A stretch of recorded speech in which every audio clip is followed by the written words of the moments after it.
한복, 한푸. 저 아름다운 옷은 도대체 어느 나라 것인가요? 최근 세계적으로 한복의 위상이 높아지고 있는데요. 특히 해외 유명 인플루언서들의 한복 착용 사진이 SNS를 통해 화제가 되면서 전통 의상의 새로운 붐이 일어나고 있습니다. 특히 이탈리아의 유명 패션 인플루언서가 한복을 입고 찍은 사진이 인스타그램에서 100만 이상의 좋아요를 받으며 전 세계적으로 한복의 아름다움을 알리는 계기가 되었죠. 또한 유럽의 패션계에서 한복의 우아한 곡선미와 화려한 색감에 주목하기 시작했는데요. 세계 3대 패션 위크 중 하나인 밀라노 패션 위크에서도 한복에서 영감을 받은 작품들이 대거 등장하며 패션 피플들의 눈길을 사로잡았습니다. 하지만 이런 한복의 인기가 높아질수록 중국에서는 한복이 자신들의 문화라며 억지 주장을 펼치고 있다고 하는데요. 뻔뻔한 중국인의 코를 납작하게 해준 이탈리아 패션 명문 여대생이 전해온 이야기. 지금 시작합니다. 잠깐만요. 1초면 가능한 좋아요 버튼을 눌러주시면 영상 제작에 큰 힘이 됩니다. 저는 이탈리아 밀라노에서 살고 있는 줄리아라고 합니다. 패션의 도시 밀라노에서 디자인을 공부하는 평범한 여대생이에요. 여느 이탈리아 여대생들처럼 저도 패션과 미용에 관심이 많답니다. 특히 저는 세계 각국의 전통 의상에 관심이 많아서 틈틈이 관련 자료들을 찾아보곤 했죠. 우리 이탈리아의 전통 드레스도 물론 아름답지만 다른 나라의 전통 의상에도 그들만의 독특한 매력이 있더라고요. 밀라노의 아침은 언제나 부지런히 시작됩니다. 알람 소리와 함께 눈을 뜨면 창밖으로 보이는 두오모 성당의 첨탑이 햇살을 받아 반짝이곤 했어요. 그날도 평소처럼 버스를 타고 수업을 가는 길이었죠. 어머, 이게 뭐지? 스마트폰으로 인스타그램을 둘러보다가 우연히 발견한 한 장의 사진에 저는 깜짝 놀랐어요. 제가 평소 팔로우하는 이탈리아의 패션 인플루언서가 이국적인 고궁에서 에메랄드빛 드레스를 입고 있었거든요. 아니, 드레스라기보다는 뭔가 달랐어요. 사진 속 그녀는 제가 알던 그녀와는 전혀 다른 모습이었답니다. 평소에 화려하고 과감한 스타일이 아닌 우아하면서도 신비로운 느낌이 물씬 풍겼죠. 그녀가 입은 옷은 마치 봄날의 새싹처럼 연두빛을 띠었고 치마 자락은 바람에 살랑거리며 마치 나비의 날개짓처럼 우아하게 펄럭이고 있었어요. 위치 태그를 확인해보니 경복궁이라고 적혀 있었습니다. 한국의 궁궐이더라고요. 그리고 그녀가 입은 그 아름다운 옷은 바로 한복이라는 한국의 전통 의상이었죠. 저는 그 자리에서 버스 안내 방송도 놓칠 만큼 한복의 매력에 푹 빠져들고 말았어요. 이탈리아의 전통 드레스가 주로 몸매를 강조하는 타이트한 실루엣이라면 한복은 여유로운 곡선미가 특징적이었거든요. 마치 르네상스 시대의 명화처럼 은은하면서도 깊이 있는 아름다움이 느껴졌답니다.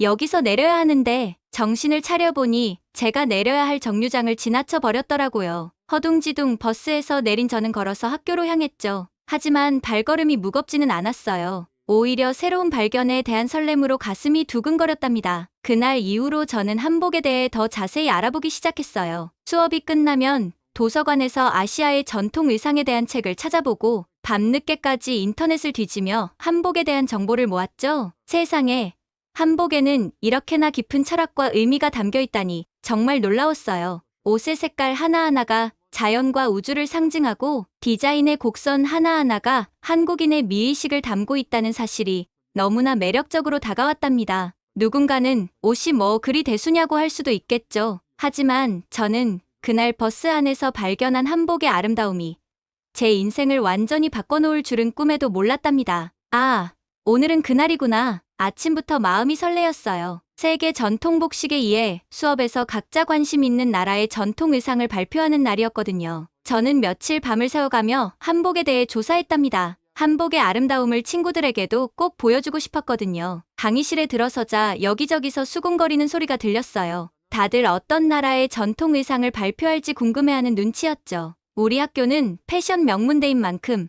학생들의 눈높이가 만만치 않거든요. 자, 다음은 줄리아 학생이 발표할 차례입니다. 마리아 교수님의 호명에 저는 떨리는 마음으로 강단에 섰어요. 노트북을 연결하고 발표 자료를 띄우는 동안 교실은 조용해졌답니다. 오늘 저는 한국의 전통 의상인 한복에 대해 발표하겠습니다. 순간 강의실이 술렁이기 시작했어요. 아무래도 서양의 전통 드레스나 중동의 화려한 의상을 기대했던 모양이더라고요. 한복은 단순한 옷이 아닌 하나의 예술 작품이에요. 보세요. 이 우아한 곡선. 제가 한복의 배색과 디자인을 설명하는 동안 친구들의 눈빛이 점점 달라지기 시작했어요. 처음에 의아한 표정이 호기심 어린 눈빛으로 바뀌더라고요. 특히 주목할 점은 한복의 실루엣입니다. 우리 이탈리아의 전통 드레스가 인체의 곡선을 강조한다면 한복은 여유로운 공간미를 추구해요. 이런 디자인 철학은 현대 패션에도 큰 영감을 주고 있죠. 그때였어요. 잠깐만요. 강의실 뒤쪽에서 갑자기 한 남학생이 손을 들었습니다. 교환학생으로 온 중국인 리밍이었어요. 그거 한푸 아닌가요? 중국 전통 의상이잖아요. 순간 강의실이 얼어붙었어요. 쉿 하는 작은 탄성이 몇 곳에서 들렸죠. 아니요.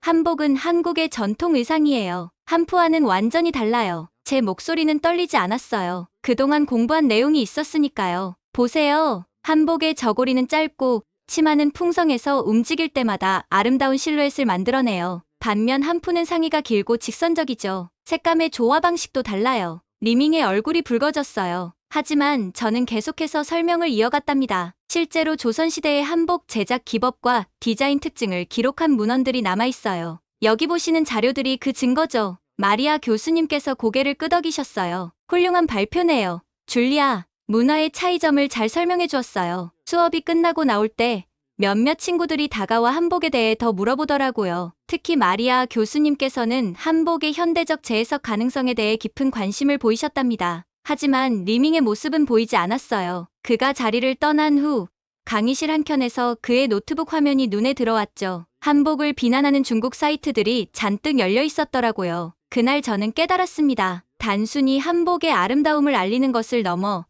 그 진정한 가치와 역사를 지켜내는 것도 중요하다는 걸요. 그리고 이것이 끝이 아니라는 것도 알게 되었죠. 리밍의 날카로운 시선이 제 뒤통수에 꽂히는 걸 느낄 수 있었으니까요. 발표 이후 저는 한복에 대해 더 깊이 알아보고 싶어졌어요. 하지만 밀라노에서 직접 한복을 접하기가 쉽지 않더라고요. 도서관에서 책을 찾아보고 인터넷으로 자료를 검색하는 것만으로는 뭔가 부족했답니다. 어디서 한복을 실제로 볼 수 있을까? 그러던 어느 날 기적 같은 소식을 들었어요. 밀라노 패션위크에서 특별 전시가 열린다는 거였죠. 세계 각국의 전통 의상이 현대 패션에 미친 영향을 다루는 전시였는데 한국의 한복도 주요 전시 주제 중 하나였어요. 밀라노의 가을은 패션위크로 늘 분주하답니다. 세계 각국의 디자이너와 패션 피플들이 모여드는 시즌이니까요. 그 화려한 축제 속에서 저는 설레는 마음으로 전시장으로 향했어요.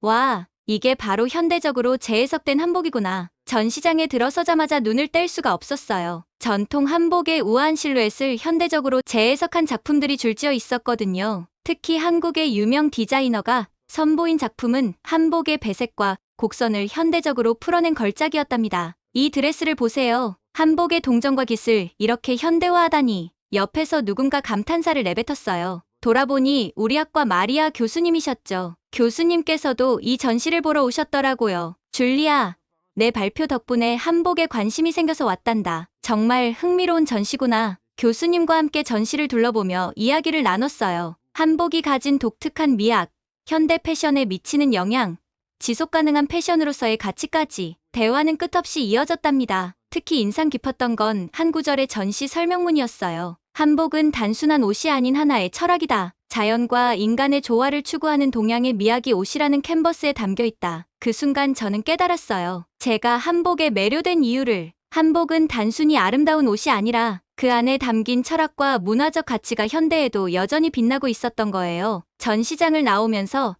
저는 노트에 이것저것 열심히 메모했답니다. 한복의 현대적 해석 방법, 색채의 조화, 소재의 활용 등 머릿속은 이미 제 다음 프로젝트로 가득 찼어요. 어머, 벌써 이렇게 시간이. 해가 저물어가는 밀라노의 하늘을 보며 생각했어요. 오늘 본 전시는 제게 큰 영감을 주었답니다. 하지만 동시에 왠지 모를 불안감도 들었어요. 며칠 전 수업 시간에 있었던 리밍과의 일이 자꾸 마음에 걸렸거든요. 그날 밤 저는 컴퓨터 앞에 앉아 한복의 역사와 특징을 더 자세히 조사했어요. 다음에 리밍을 마주치면 더 확실하게 설명해주고 싶었거든요. 문화는 서로 존중하고 이해하는 것이 중요하니까요. 하지만 그날 밤 저는 알 수 없었죠. 제가 그토록 열심히 찾아본 한복의 역사적 자료들이 며칠 뒤 도서관에서 벌어질 일의 결정적인 증거가 되리라는 사실을요. 이탈리아의 가을은 독서의 계절이기도 해요. 선선한 바람이 부는 어느 날, 저는 대학 도서관 아시아 문화 섹션에 앉아 한복에 관한 자료들을 찾아보고 있었답니다.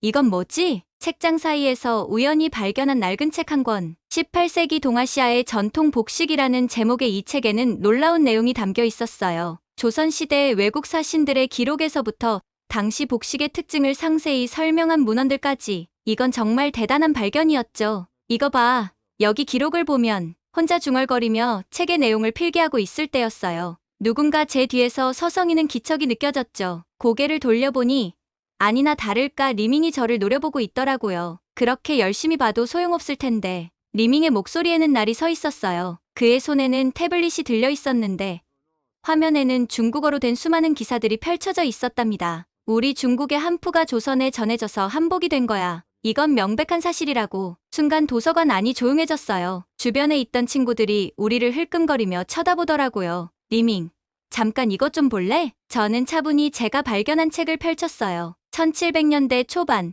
프랑스 선교사가 그린 조선의 복식 그림이었죠. 거기에는 당시 중국 의상과는 완전히 다른 지금의 한복과 거의 흡사한 모습이 생생하게 담겨 있었답니다. 그리고 여기 봐. 이건 고구려 시대 벽화야. 벌써 그때부터 한복만의 독특한 실루엣이 완성되어 있었다고. 리밍의 얼굴이 점점 굳어갔어요. 하지만 저는 계속해서 설명을 이어갔죠. 패션을 공부하는 사람으로서 말하는데 의복의 형태와 구조를 보면 그 옷의 정체성을 명확히 알 수 있어. 한복과 한푸는 전혀 다른 개념의 디자인이야. 그때였어요. 리밍의 태블릿에서 갑자기 알림음이 울렸는데 화면에 뜬 것은 충격적인 내용이었답니다. 중국의 어떤 사이트에서 조직적으로 한복 관련 게시물에 악성 댓글을 달자는 제안이 올라와 있었거든요. 이게 뭐야? 리밍은 황급히 태블릿을 가방에 넣으려 했지만 이미 늦었어요. 옆자리에 앉아있던 우리 학과 친구들도 그 화면을 똑똑히 보았으니까요. 난 그냥 애국하고 싶었을 뿐이야. 리밍의 목소리가 떨렸어요. 그의 눈에는 당황스러움과 부끄러움이 가득했죠. 저는 그제서야 이해했어요. 그가 왜 그토록 집착적으로 한복을 부정하려 했는지를. 리밍, 진정한 애국은 다른 나라의 문화를 부정하는 게 아니야. 각자의 고유한 문화를 이해하고 존중하는 거지. 도서관은 다시 조용해졌어요. 하지만 이번에는 불편한 침묵이 아닌 뭔가 깨달음이 느껴지는 고요함이었답니다. 리밍은 아무 말도 못한 채 자리를 떴지만 그의 뒷모습에서 무언가 변화가 시작되었음을 느낄 수 있었어요. 그날 저녁, 저는 도서관에서 발견한 귀중한 자료들을 정리하며 생각했습니다. 문화의 우수성은 다른 문화를 억누르거나 부정하는 것이 아닌 서로의 가치를 인정하고 존중할 때 더욱 빛난다는 것을요. 그리고 마침내 그 사건이 일어나는 날이 찾아왔죠. 하늘이 참 예뻤던 날이었어요. 노을이 물들기 시작하는 오후 5시. 저는 학교 근처 카페에서 다음 주 발표 준비를 하고 있었답니다. 이제 좀 정리가 되는 것 같네. 한복의 현대적 재해석에 관한 자료들을 정리하면서 혼잣말을 했죠. 창가 자리에 앉아 따뜻한 카푸치노를 마시며 작업하는 이 시간이 좋았어요. 하지만 그 평화로운 순간도 잠시였답니다. 저기 봐, 줄리아잖아. 귓가에 들리는 수군거림. 고개를 들어보니 낯익은 얼굴들이 제 테이블을 향해 다가오고 있었어요. 리밍과 자주 어울리던 중국 유학생들이었죠. 이게 누구야? 우리의 문화도둑 아냐? 5명 정도의 학생들이 제 테이블을 둘러싸더니 비웃음을 띠며 말을 걸어왔어요. 그중 한 명이 제 노트북 화면을 들여다보며 비아냥거렸죠. 아직도 우리 한푸를 가지고 장난치고 있네. 이제 정말 그만 좀 우겨. 제 목소리는 떨리지 않았지만 솔직히 무서웠어요. 카페 안의 시선이 일제히 우리를 향했거든요. 너희가 아무리 우겨도 소용없어. 우리가 곧 진실을 밝힐 거야. 내 거짓말을. 그때였어요. 실례합니다만 제가 한마디 해도 될까요? 차분하지만 단단한 목소리가 들려왔어요. 옆 테이블에 앉아있던 동양인 남학생이 자리에서 일어났죠. 그의 손에는 드로잉북이 들려 있었어요. 먼저 제 소개를 하죠. 전 밀라노 예술 아카데미에서 미술을 전공하는 김민준이라고 합니다. 민준 씨는 놀라울 정도로 유창한 이탈리아어로 말을 이어갔어요. 여러분, 예술을 공부하는 사람으로서 한 가지 제안을 하고 싶네요. 우리 모두 카페벽에 걸린 이 르네상스 그림들을 보세요. 이탈리아의 자랑스러운 문화유산이죠.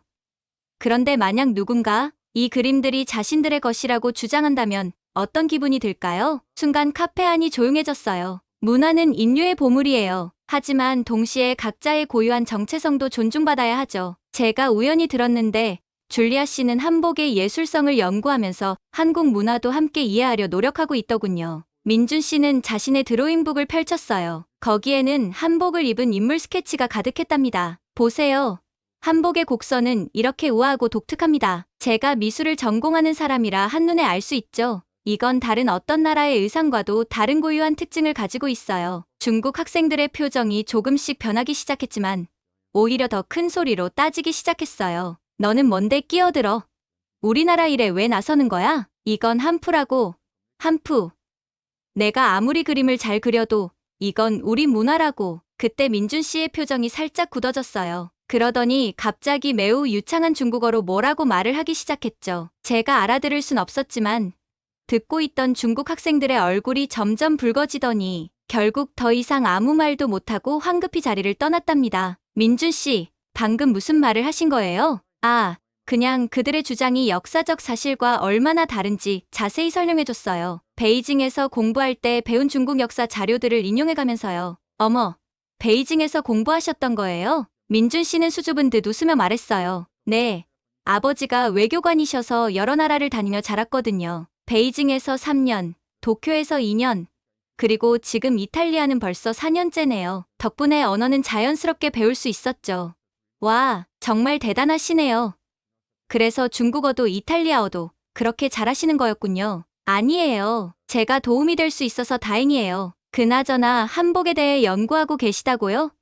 저도 한국 전통 문화에 관심이 많은데 혹시 다음에 같이 이야기 나눠볼 수 있을까요? 그렇게 우리는 자연스럽게 친구가 되었답니다. 위기의 순간에 만난 든든한 지원군이자 문화에 대한 깊은 이해를 가진 좋은 친구를요. 학교 축제까지 일주일, 캠퍼스는 축제 준비로 부산했어요. 저희 패션학부는 특별 전시를 준비하고 있었죠. 그 중심에는 제가 준비한 한복의 현대적 재해석 프로젝트가 있었답니다. 줄리아, 프로젝트 진행은 잘 되고 있어? 마리아 교수님께서 걱정스러운 눈빛으로 물으셨어요. 며칠 전부터 이상한 소문이 퍼지기 시작했거든요. 한복 전시가 문화도용이라는 악의적인 글들이 학교 커뮤니티에 올라오기 시작했답니다. 네, 교수님 한국 친구의 도움도 받으면서 잘 되고 있어요. 그때였어요. 줄리아, 큰일 났어. 친구 마르타가 숨을 헐떡이며 달려왔어요. 전시 준비실에 들어가 보니 눈앞에 믿기 힘든 광경이 펼쳐져 있었죠. 제가 밤새워 만든 현대한복 작품들이 모두 잉크로 얼룩져 있었어요. 이럴 수가. 바닥에 주저앉아 눈물이 날 것 같았어요. 그때 민준 씨가 전시실로 달려왔답니다. 줄리아, 괜찮아요?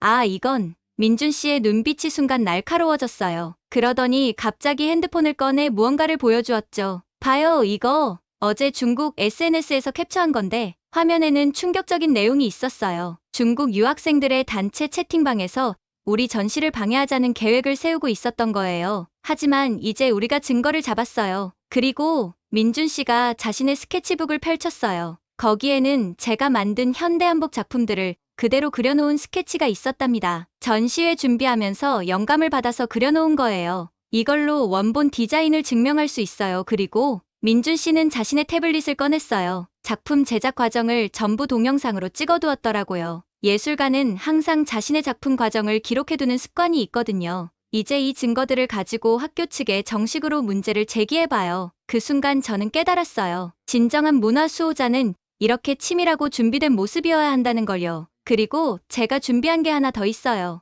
민준 씨가 밝게 웃으며 말했어요. 그의 미술학부 친구들이 우리 전시에 참여하기로 했다는 거였죠. 한복의 아름다움을 현대 미술로 재해석한 작품들로 전시를 더욱 풍성하게 만들 거라고 했답니다. 이제 이건 단순한 패션 전시가 아니에요. 예술로 승화된 문화 교류가 되는 거죠. 민준 씨의 말에 저도 모르게 눈시울이 붉어졌어요. 혼자가 아니라는 안도감, 그리고 이 위기를 기회로 만들 수 있다는 희망이 생겼거든요. 그날 밤, 우리는 밤을 새워가며 새로운 전시 계획을 세웠습니다. 단순히 한복만 전시하는 것이 아닌 동서양 문화의 아름다운 조화를 보여주는 특별한 예술제로 만들기로 했답니다. 축제 당일, 전시장은 아침부터 인산인해를 이루었어요. Fashion meets Art 한복의 재발견이라는 제목의 저희 전시가 SNS에서 화제가 되었거든요. 어머나, 이게 정말 당신이 만든 작품인가요? 밀라노를 대표하는 패션 매거진 에디터가 감탄사를 연발하며 제 작품을 살펴보고 있었어요. 그때였죠. 거짓말쟁이. 이건 다 표절이에요. 갑자기 들려온 고함 소리에 전시장이 술렁였어요. 며칠 전 제 작품을 훼손했던 중국 유학생들이 단체로 들이닥친 거예요. 이 디자인들 전부 우리 한푸에서 베낀 거라고요. 증거가 여기 있어요. 그들이 들고 온 태블릿에는 비슷해 보이는 중국 의상 사진들이 있었죠. 하지만 그때였어요. 잠깐, 그 사진들의 등록 날짜를 확인해 보시죠. 민준 씨가 차분하게 앞으로 나섰어요. 당신들이 올린 사진은 모두 지난주에 등록된 거네요. 하지만 여기 보세요. 민준 씨는 프로젝터로 큰 화면을 띄웠어요. 제가 3개월 전부터 작업해온 모든 과정이 타임라인으로 기록되어 있었죠. 거기에는 초기 스케치부터 원단 선정, 봉제 과정까지 모든 것이 날짜와 함께 기록되어 있었답니다. 그리고 이건 민준 씨가 보여준 두 번째 자료는 충격적이었어요. 그들이 사용한 증거 사진들이 포토샵으로 조작된 것이라는 명백한 분석 자료였거든요. 세상에, 전 시장이 술렁이기 시작했어요. 거짓말을 한 것이 누구인지 명백해진 거죠. 중국 학생들의 얼굴이 새빨개졌어요. 결국 그들은 모든 참석자들 앞에서 사과를 해야 했답니다. 이번 일을 계기로 우리 모두 배웠으면 해요. 문화는 경쟁이 아닌 교류의 대상이라는 걸요. 민준 씨의 말에 전 시장에 있던 모든 사람들이 박수를 보냈어요. 그의 당당하고 지적인 모습에 저도 모르게 가슴이 설렘으로 가득 찼죠. 전시회는 대성공이었어요. 밀라노의 주요 패션 미디어들이 앞다투어 저희 전시를 보도했고, 특히 한복의 현대적 재해석이 큰 주목을 받았답니다. 축제가 끝나고 민준 씨가 건넨 꽃다발을 받으며 저는 처음으로 그의 눈빛에 담긴 따뜻함을 마음 깊이 느낄 수 있었죠. 전시회는 예상 이상의 대성공이었어요. 밀라노의 주요 패션 미디어들이 앞다투어 저희 전시를 보도했고, 특히 한복의 현대적 재해석이 큰 주목을 받았답니다. Fashion Today Italia는 전통과 현대의 완벽한 조화라는 극찬과 함께 4페이지 특집으로 저희 전시를 다뤘고, 패션협회에서도 특별한 관심을 보여주었죠. 축제가 끝나고 민준 씨가 꽃다발을 건네며 저녁 식사를 제안했어요. 처음으로 그의 눈빛에 담긴 따뜻함을 마음 깊이 느낄 수 있었죠. 두오모 성당의 첨탑이 보이는 조용한 레스토랑에서 우리는 그동안 있었던 일들을 이야기했어요. 전시회를 준비하면서 있었던 에피소드, 중국 학생들과의 갈등,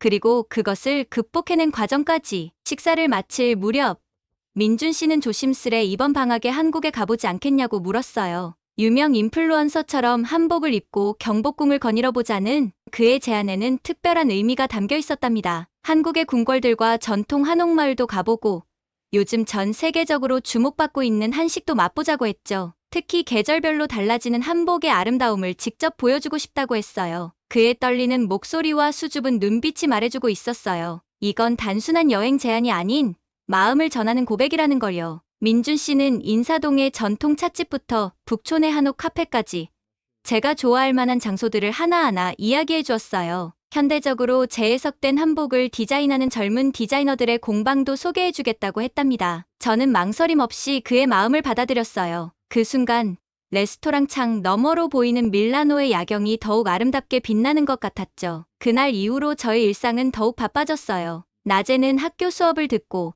밤에는 한국어와 한국 문화를 공부하느라 정신없는 나날을 보내고 있답니다. 유튜브로 한국어 강의를 들으며 기본적인 인사말도 배우고 인스타그램에서 서울의 트렌디한 장소들도 찾아보고 있어요. 특히 한복 유튜버들의 채널을 구독하며 다양한 한복 스타일과 입는 방법도 연구하고 있죠. 민준 씨는 제가 한국어를 배우는 모습을 보며 흐뭇해하면서도 가끔은 장난스럽게 제 발음을 교정해주곤 해요. 안녕하세요를 수십 번 반복해서 연습했던 게 이제는 웃긴 추억이 되었답니다. 2달 후면 저는 한국으로 떠나요. 처음 인스타그램에서 본 그날처럼 저도 곧 에메랄드빛 한복을 입고 경복궁을 거닐게 될 거예요. 하지만 이제는 혼자가 아닌 민준 씨와 함께라서 더욱 특별할 것 같아요. 창밖으로 보이는 밀라노의 밤하늘을 보며 생각했어요. 한복이 이어준 특별한 인연, 그리고 곧 시작될 새로운 여행, 이 모든 것이 마치 운명처럼 느껴져 가슴이 설렘으로 가득 차올랐답니다. 한국에서의 새로운 시작이 기대되면서도 살짝 긴장되지만 민준 씨가 함께라서 든든해요. 이제 저는 매일 밤 잠들기 전 경복궁에서 한복을 입고 찍을 사진을 상상하며 미소 짓곤 한답니다. 그리고 그 순간 제 곁에는 항상 민준 씨가 있겠죠. 오늘 사연은 여기까지입니다. 이탈리아 여대생이 전해온 한복 이야기 어떠셨나요? 한복의 아름다움이 세계적인 패션 도시 밀라노에서 그 가치를 인정받았다는 의미 있는 사연이었습니다.